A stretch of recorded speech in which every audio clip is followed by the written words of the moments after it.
Morning, guys. Welcome to vlog 3. It is 6:50 in the morning. We got some hands to talk about. There's no time for sleeping. Let's go. All right, today's tournament is the 1500 Millionaire Maker. There's going to be a ton of people in this event, so I'm really excited for this one. My goal for today is anytime I'm in a tough spot, I'm just gonna ask myself, what would Jessie do? And I'm gonna do that. Okay, coach? Did you hear that? All right, let's get into it. Millionaire Maker, second weekend of the World Series. Let's make day 2. Let's cash. Let's do something other than bust before dinner, shall we?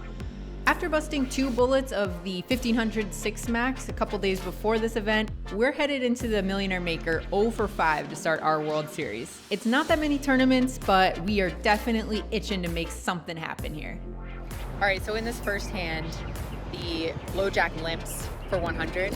I make it 400 with jack 9 of diamonds in the hijack. The big blind peels and the low jack calls. So 3 ways. We go to a flop, which is ace, 7, 3, 2 hearts, and a club. Checks to me. I bet 500. The big blind folds, and it's beautiful outside. I'm gonna do all these hand histories outside. Anyway, sorry for the background noise. I bet 500. Low jack calls. The turn is an offsuit queen. We have no equity. He checks again, and so now I have to decide. In my mind, I'm gonna decide, like, am I just gonna barrel again with no equity against this guy who just limps free? And I decide on yeah.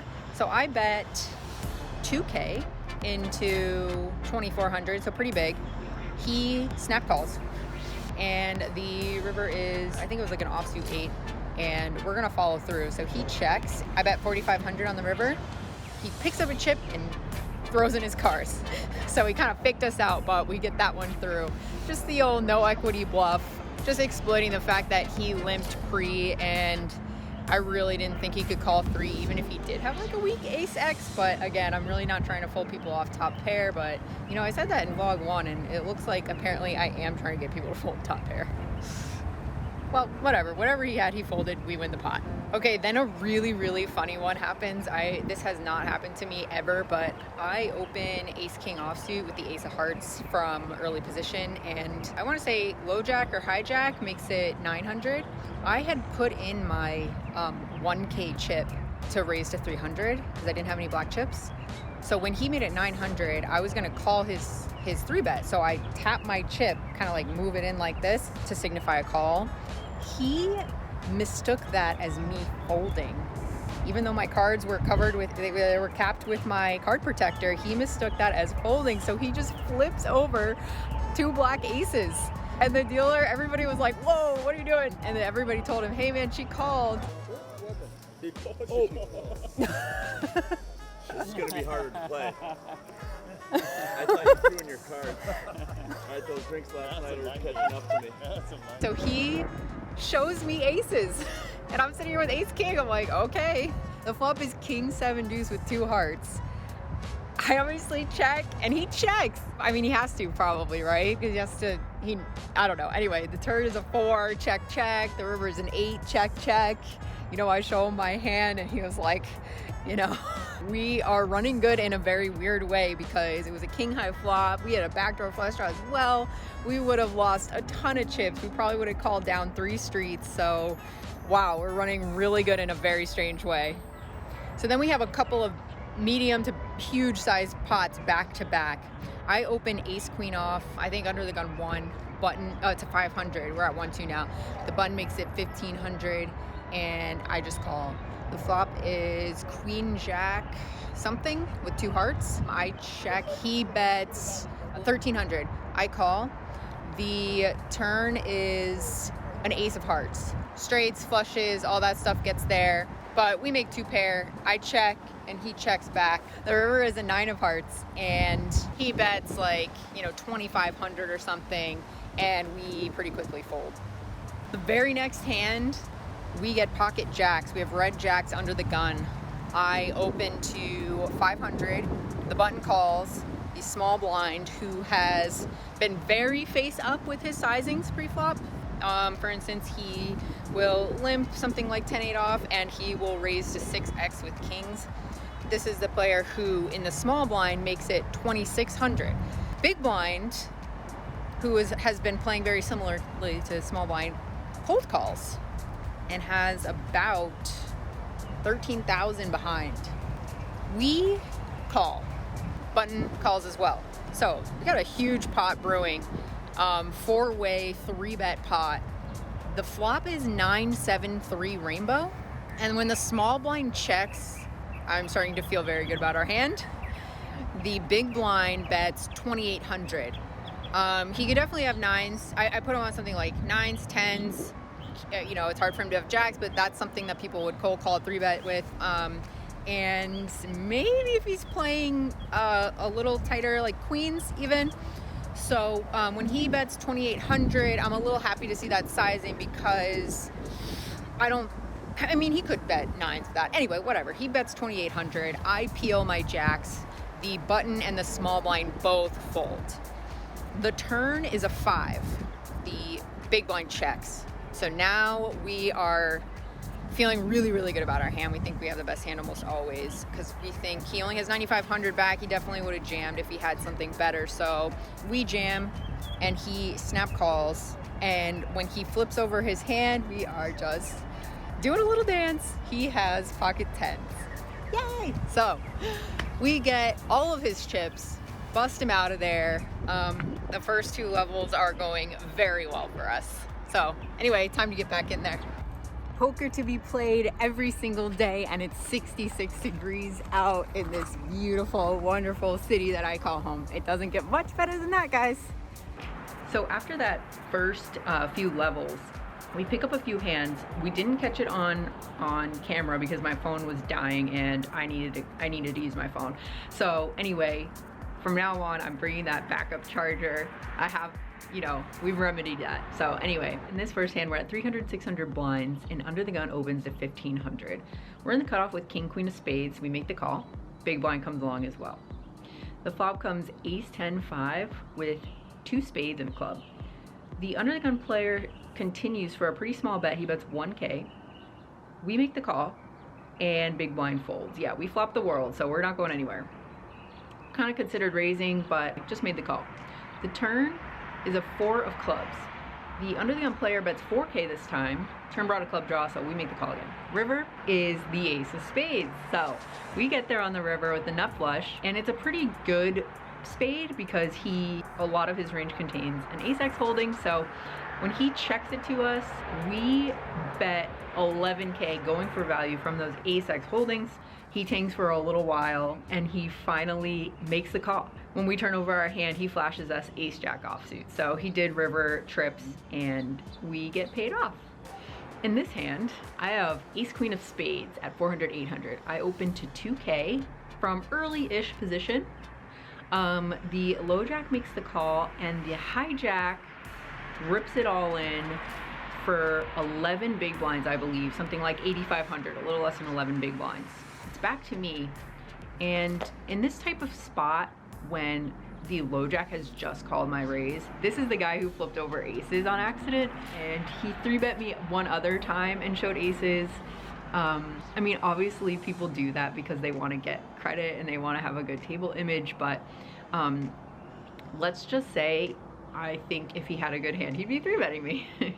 So I check out his stack, and he had about 30 to 32K to start the hand, about 40 big blinds. It's a little awkward, but it doesn't really matter. I really should just be ISO raising here to get him out. I'm so far ahead of him. Even though it's suited, plays well, this is a mistake by me. I just called the 11 big blind shove in the low jack calls. The flop is jack 10x with 1 spade. So we flop 2 overs, a gutter, and a spade. We check to him, and he bets 10K. I make the call. The turn is a brick, and when we check, he bets his remaining like 18K or so. We fold. Can't call this. And he had king jack offsuit. So that was a bummer. We definitely would have gotten him out of there. But yeah, I just wanted to show like, yeah, you can make mistakes in game all the time. It happens. But you just have to move on. Play better in the next hand. Okay, in this last notable hand before we make it to dinner break, spoiler, Under the Gun opens to 2,500. We're in the small blind with ace king offsuit and make it 8,500. We started the hand with about 50 big blinds. We have 47K in our stack, big blinds 100, so we have 47 big blinds. Big blind folds, Under the Gun makes it 23,000. And I don't know if you guys have played live poker tournaments in a while. At this stake, it's only a 1,500 buy-in. People don't 4-bet a lot. They don't 4-bet from these positions a lot. I don't know. I was feeling not great about having ace king. I was like, well, this is definitely exploitable fold, but I think that I'm just crushed here. So we fold. And we had been chatting with this guy all day, so it paid off to be nice because he showed us pocket aces. He showed us 2 aces right before dinner break. I was just like so grateful to him. I was like, thanks, man. Now I'm gonna sleep well. I'm gonna sleep really well. So he was happy to show, and yeah, it just goes to show sometimes it's nice to be social at the table. People will just show you their hands. After dinner, we come back and we play what I like to call the levels of misery. Those levels where you just don't have any cards, you don't get any good spots, or like if you had a decent hand, somebody shoves before it gets to you type of thing. But you could make those levels fun. You could strike up a conversation with your table mates. That's kind of what I did. I was like, all right, well, I'm bored. So I started talking to this one guy who said he was actually out here in Vegas playing his very first World Series of Poker tournament. He got permission from his wife, he said, for his 40th birthday present to come out to Vegas for 5 days. He blocked out all 5 days. Anyway, I just thought that was a really beautiful story, because sometimes when we play a lot of tournaments, we can get a little jaded, or we can take it for granted that we get to show up and just play poker tournaments for a living. And this guy was just so overjoyed to just be in any pot, to show a bluff. So that was really cool. And so yeah, you never know what you find out about people, and it makes the time pass in those levels of misery. So the very last level of the night, we get all these hands in like 1 orbit, or 2 orbits. So anyway, here, let's go through it real quick. It's 1K, 2K, big blind, so the blinds are huge. It's really nice to run good in the last few levels of the night because the blinds are huge. Even just raising or 3-betting, you're gonna win a lot of chips. Anyway, I open 7s from Under the Gun 1 to 4K. The cutoff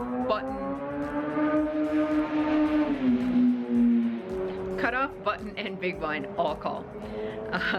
The flop is 10, 9, 7 with 2 clubs. So we score, we flop bottom set, big blind checks to me, and with so many draws out there, 4 ways that people play a little more passively, 4 ways, I decide to bet and get some value now because my set is actually pretty vulnerable.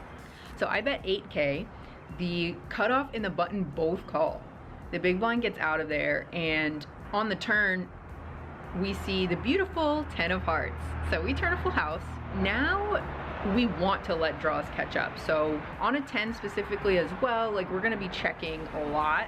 You know, if we had a hand like jacks through aces, we would have checked this card anyway because we'd be scared of one of cutoff or button having the 10.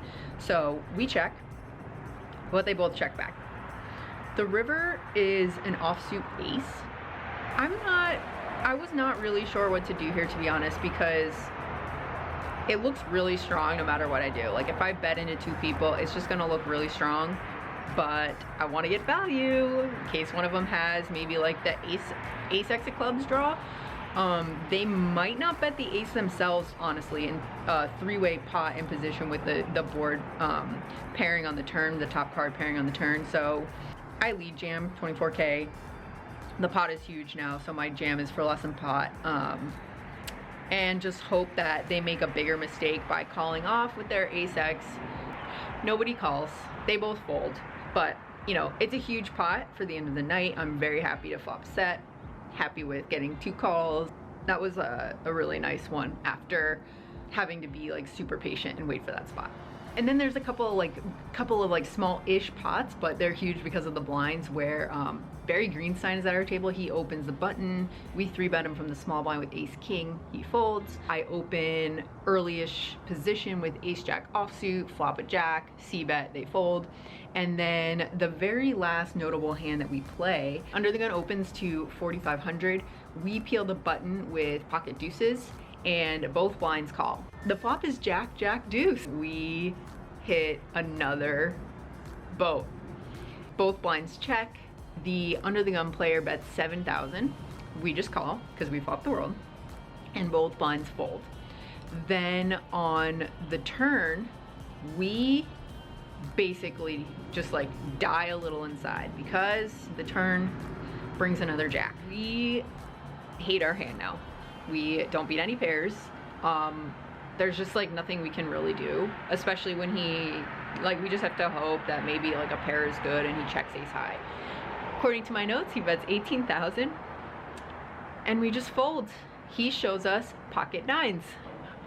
I'm telling you, you guys, just talk to people at your table nonstop, be super friendly, you know, like show some hands early on in the tournament and they will just show you your cards the rest of the day. That concluded the night. We bagged some chips. We made day 2. We're super pumped. It's our first day 2 of the World Series, so hopefully there's many more to come, but it is a really good feeling to put some chips in the bag and go to sleep knowing that you're still in a huge poker tournament. So we head back to day 2. We are fired up and ready to go.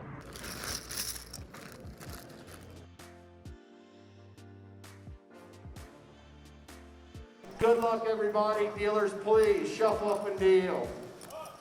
Let's talk about some hands, shall we? So we started out the day with 27 big blinds. The first level went by, it was pretty uneventful. I didn't have any tough decisions. I had very easy folds. I think I defended one hand from the big blind, didn't flop anything, and folded. Only other hands that I've played started in the second level. So the blinds have gone up. Dealers and the Millionaire Maker, please complete the hand minutes you're on. New blinds, 1,500, 3,000, 1,500, 3,000 with the 3,000 ante. Next band. I now have about 15 big blinds. The button opens to 7K. I'm in the small blind with pocket sevens and jam all in. The button folds. 2 hands later, I'm in the cutoff. The low jack opens to 7K this time. This guy has not played one single hand yet. But I look down at pocket tens and I have slightly less than 20 big blinds. We're still 125, 140 players away from the money. So can't be knitting up this hard. You gotta go with pocket tens here. So I jam. He snap calls. You guys, we're up against pocket aces. And we lose. We lose, we're out. I'm standing here in the parking lot. Not on break, but out of the tournament. We're 0 for 6 so far this series. Today we came our closest. That's how the series goes. If you want to send me some love, please hit the like button on this video. Subscribe to the channel so you can follow the journey. I'm sure that we're going to have some really, really exciting moments. We're going to be making final tables, deep runs, so subscribe to the channel so you don't miss any of it. And until next time, good luck at the tables. Bye.